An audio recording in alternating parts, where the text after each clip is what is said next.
ibihe byiza kuri mwebwe mwese mukomeje kubana natwe turabashimiye kandi tubahaye ikaze nkuko musanzwe bimenyereye tugenda tubagezaho byinshi bitandukanye uyu mwanya tuyogezwaho ijambo ry'Imana n'umukozi w'Imana agiye kutubwira ikiri kumufasha cyangwa iri gufasha icyafasha natwe twese muri rusange. Ni nyuma y'ubuhamya yaduhaye twivuje ko yatugezaho n'ijambo ryagira icyo ridufasha mu guhinduka muri umwe ku bundi. Ubwo buhamya bwagufashije nize kuvuga gufashije usanga aho yavuye naho ageze ubu ngubu rwose ni byiza kandi twarabwishimiye cyane. Nyuma y'ubwo buhamya rero twavuze naze noneho atugezaho n'ijambo ry'Imana. Turamwakire rero turagusuje cyane tubaye ikaze. Ngende Clement Bagemahe, muraho neza? Muraho. Amakuru Ni meza cyane. Mwitwa bande nanone ko bakubonye ubushize bakenera kukumenya umwanya aribwo bakubonye bwa mbere? Nitwa Pasteur Joseph. Yego Pastor Joseph. Pastor Joseph umeze ute? Turashima Imana. Umeze neza? Yego. Urashima Imana? Amen. Twongeye kukwakira. Nanjye ndabyishimiye. Urakoze cyane. Tuguhaye umwanya w'ijambo ry'Imana kugira ngo ikimana bize ku mutima ukitugezeho. Karibu tuguhaye ikaze. Dushimiye Imana kuba mutwakiriye muri zino studio. Imana ibaho umugisha. Kandi kubw'uyu mwanya w'ijambo duhaye n'ikaze abadukurikiranye muri iri jambo ry'Imana tugiye kuganiraho. Imana ishimwe cyane, reka dusenga Imana. Data mwiza, uri Imana ishoboye byose, uri Imana y'amahoro, tugushimiye ko wabanye natwe mu bihe byatambutse kugeza uyu munsi wa none, kandi ukaba ukomeje kutugirira icyizere no kudufasha no kudushyigikira mu buryo bwo kwigisha ijambo ryawe. Tugusabye imbaraga rero, ntabwo ari twe ahubwo izina ryawe rihabwe icyubahiro, kandi buri umwe wese wumva iri jambo rigire aho rimuvana, rigire n'aho rimugeza kubw'ubutsinzi bwawe n'ubutabazi bwawe, mu izina rya Yesu Kristo wabambwe ku musaraba. Amen. Dushimiye Imana muri uyu mwanya tugiye kuganiraho ijambo ry'Imana. Nongeye gushimira Imana kuba mwongeye kutwakira nyuma y'ubuhamya twatanze, kandi abantu benshi bagiye batubwira ko bwabakoze ku mutima. Turagushimiye rero wowe wagiye udukurikirana kugeza n'uyu munsi ukomeje kudukurikirana. Imana iguha umugisha. Reka tuganire kuri iri jambo ry'Imana dusoma mu gitabo cya Matayo. Dusoma igitabo cya Matayo, ubutumwa bwiza bwanditswe na Matayo, ibice 2 umurongo wa 19 ndetse n'umurongo wa 20. Haravuze ngo Herode amaze gupfa, marayika w'umwami Imana araza abonekera Yosefu mu nzozi ari muri Egiputa ati, byuka usubize umwana na nyina mu gihugu cya Isiraheli, kuko abashaka kumwica bapfuye. Ndasubiramo, ni igitabo cya Matayo, ubutumwa bwiza bwanditswe na Matayo, ibice 2 umurongo wa 19 n'uwa 20. Haravuze ngo Herode amaze gupfa, marayika w'umwami Imana araza abonekera Yosefu mu nzozi ari muri Egiputa ati, byuka usubize umwana na nyina mu gihugu cya Isiraheli, kuko abashaka kumwica bapfuye. Imana ishimwe cyane. Aya ni amagambo akomeye. Dubonyemo umugabo witwa Yosefu cyangwa se Josefu. Bibiliya igaragaza ko uyu Yosefu yarambagije umukobwa cyangwa se umwari witwa Mariya, aramurambagiza, aramukwa, ibisabwa byose ukwe akorera umugeni arabikora. Ariko Imana ishima yuko uwo mwari ari we ugomba kunyuramo Kristo Yesu akavuka. Ntabwo turi buze gutinda kuri iyi nokote uburyo Yesu yavutse, ahubwo reka tuvuge amaze kuvuka niki cyabayeho. Yavukiye ku ngoma y'umwami Herode wayoboraga igihugu cya Isiraheli. Bibiliya iravuga ngo Herode amaze kumenya yuko havutse umucunguzi, ashaka aravuga ati, niba havutse umucunguzi cyangwa se umwami, ukuvanga ingoma yanjye itaye agaciro. Bibiliya iravuga ngo atuma abanyabwenge babonye inyenyeri yuko umwami yavutse, ngo bayikurikiye ngo bajye kuramya umwami. Hanyuma Herode abona abo banyabwenge, aravuga ngo nimumenya aho Kristo yavukiye, muze mumbwire nanjye nje kumuramya no gutura amaturo. Ariko ntabwo yaragamije kuramya, ahubwo yaragamije kumwica. Ariko biravanga abanyabwenge bamaze kumutenguha, abonye yuko batagarutse, kuko abanyabwenge ngo bamaze kubona aho Yesu yavukiye i Betlehemu, Bibiliya iravuga ngo abanyabwenge babuzwa n'umwuka wera, babuzwa na mwuka wera gusubira kwa Herode. Bibiliya ivuga iki? Iravuga ngo Herode abonye yuko bamutengushye, atanga itangazo mu gihugu, aravuga ngo uhereye ku mwaka, amaze kumenya igihe Yesu bamubwiriye yuko yavutse, aravuga ngo umwana w'uruhinja wese uri mu kigero cy'umwaka kugeza ku myaka 2 bagombe bamwica, bakora ibarura. Ariko ngo mu gukora ibarura, marayika w'Imana abonekera Yosefu, aravuga ngo Yosefu uhungisha umwana na nyina, kuko ushaka kumwica ari bugufi bwe, kuko ushaka kumwica ari bugufi bwe. Hanyuma Yosefu ahunga iryo joro, atwara Mariya ndetse na Yesu bahungira muri Egiputa. Bamaze kugira muri Egiputa babayo iminsi myinshi. Bibiliya ivuga iki? Iravuga ngo marayika wavuganaga nawe, haleluya, marayika wavuganye nawe igihe Herode yashaka kwica Yesu, Bibiliya ivuga ngo marayika arongera asanga Yosefu muri Egiputa, aravuga ngo subiza umwana na nyina mu gihugu cya Isiraheli, kuko abashakaga kumwica bapfuye, abashaka kumwica bapfuye. Umwanzi washaka kwica Yesu akamukuraho yamaze gupfa. Iri jambo twarihaye teme ivuga ngo iterabwoba rirarangiye, akira ibyawe. Ndashaka kukubwira ngo iterabwoba ry'ibyakurwanyije, iterabwoba mu kazi kawe, iterabwoba mu bukwe bwawe, iterabwoba muri business zawe, iterabwoba, haleluya, rirarangiye. Akira gusubira mu nshingano zawe, akira gusubiza muri gakondo yawe mu izina rya Yesu. Watewe ubwoba n'uburwayi, ariko hari imbaraga. Umva ijwi rivugana nawe, umva marayika uganira nawe, arakubwira ngo subirayo, subira mu gihugu cyawe mu izina rya Yesu. Subira mu mbago zawe, subira muri gakondo yawe, subira mu mugisha wawe. Satani yakwambuye umugisha, ariko igihe kirageze gusubira mu mugisha wawe mu izina rya Yesu. Umva ijwi ry'Imana rivugana nawe, rikubwira ngo nubwo bano kugerageza bikanga, ariko hari ijwi rikubwira ngo iterabwoba ry'abadayimoni rirarangiye. Herode wishe ibyawe, Herode yishe ubukwe bwawe rimwe, abwica kabiri, ariko umvira ijwi humure rije ku buzima bwawe. Marayika avugana nawe uyu mwanya, aravuga ngo subiza mu bukwe bwawe, subira mu kazi kawe, subira n'ubuzima bwawe. Igihe cyo kurwara kirarangiye, iryo torabwoba ry'abadayimoni rirarangiye ku buzima bwawe mu izina rya Yesu. Igihe marayika avuganaga na Yosefu, ndavuga ngo Yosefu, ninjye wavuganye nawe ngo uhungishe umwana na nyina, none wahungiye muri Egiputa. Va muri Egiputa mu gihugu cy'ubusuhuke, usubire iwanyu, usubire muri gakondo, subiza umwana na nyina mu gihugu, kuko abashaka kumwica bapfuye. Haleluya.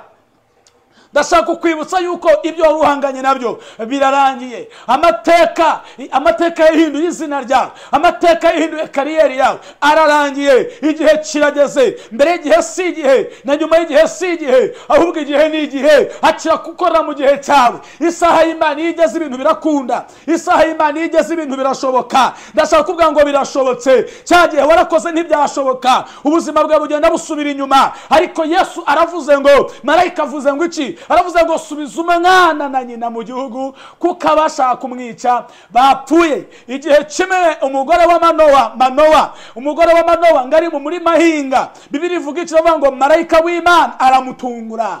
Ndashaka kubwira ngo iyi tariki, uku kwezi, uyu mwaka, hari ugutungurwa ku buzima bwawe, hari ugutungurana mu kazi. Mu gihe umaze wicaye byaranze, igihe kirageze ngo utungurane mu izina rya Yesu. Amashuri yawe uri kubona ibintu byaranze, ariko marayika w'Imana aje kugutungura. Muri icyo gihugu wasuhukiyemo, wavuye mu gihugu Imana yavuze, none uri mu mahanga, none bibe biragenda byanga, ariko ndashaka kuvuga ngo hari ugutungurana. Marayika atungura umugore wa Manowa. Ubwo mvuza ababyeyi ba Samusoni. Bibiliya ivuga ngo umugore wa Manowa yari arahinga, ari guhinga mu murima, marayika w'Imana aramusanga. Mu myaka myinshi bari bamaze mu zabukuru batarabyara, aramubwira ngo umva wa mugore we, igihe kirageze kandi kirasohoye ugiye gusama inda, ugiye gusama inda nyuma y'imyaka umaze uri ingumba, nyuma y'imyaka umaze utabyara. Marayika w'Imana avuga ngo ugiye gusama inda, kandi umwana uzabya hari principe y'ibintu ugomba kuzajya wirinda. Icya mbere, uzirinda ibisindisha. Icya kabiri, nta cyuma kizogosha umusatsi we, kuko uyu mwana azitwa umunaziri. Bibiliya avuga ngo umugore wa Manowa yumva marayika w'Imana aganira nawe, aravuga ngo umva we gushidikanya, ninjye marayika w'Imana uvuye mu ijuru. Nyuma y'andi majwi yose wumvise, hari ijwi ry'ihumure rije ku buzima bwawe, hari ijwi ugiye kumva, hari ijwi rije kuganira nawe, hari ijwi rigiye kuvugana nawe, rije kuguha icyerekezo, hari ijwi rigiye kugusubiza mu nshingano zawe. Niko Bibiliya ivuze. Manowa, Bibiliya avuga ngo umugore wa Manowa abwira umugabo we Manowa, aravuga ati nyamara hari umuntu wavuganye nanjye, kandi yambwiye ngo ni marayika, ambwira yuko ngiye gusama, ambwira yuko nzabyara kandi nkabyara umwana w'umuhungu, ambwira ibintu ngomba kwirinda, aravuga ngo nzirinde ibisindisha, ikisindisha icyo ari cyo cyose. Icya kabiri, kandi ngo uwo mwana nta cyuma kizogosha umusatsi we, kuko azitwa umunaziri.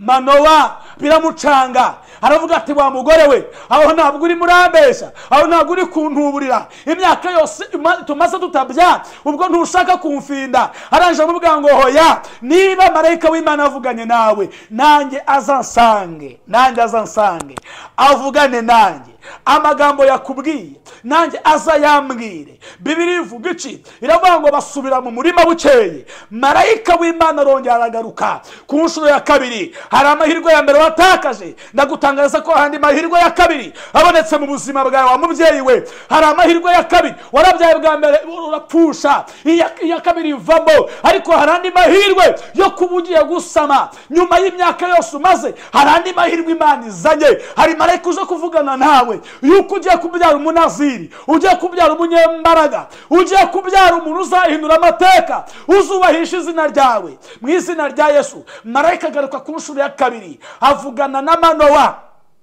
aravuga ati Manowa, nyuma y'imyaka myinshi cyane, umva uko ijuru ribyanzuye, umugore wawe agiye gusama inda, azabyara umwana w'umuhungu. Uwo mwana nta cyuma kizogosha umusatsi we, kandi umugore wawe azirinda igisindisha icyo ari cyo cyose, kuko uyu mwana azubaka amateka akomeye. Manowa aravuga ngo niba uri marayika w'Imana ko kuvuganye nanjye, reka ngirane nawe isezerano, nyemerera uguma ahangaha ngo ngende ngushakire igitambo cyangwa se ngushakire ituro. Manowa aragenda abaga ihene y'isekurume. Bibiliya avuga ngo arayiteka, azana inyama azizanira marayika. Bibiliya avuga ngo marayika akoza ipfundo ry'inkoni ye, azikoza kuri iryo turo cyangwa se kuri icyo gitambo, kuri iryo shimwe Manowa azanye. Biravuga ngo umuriro waka kuri icyo gitambo, ngo umwotsi urazamuka, biba umubavu uhumura neza. Inshuti yanjye, igitangaza Imana igiye gukora mu buzima bwawe nyuma y'imyaka myinshi byaranze, ikintu Imana igiye gukora, ugiye kugirana ikimenyetso n'Imana.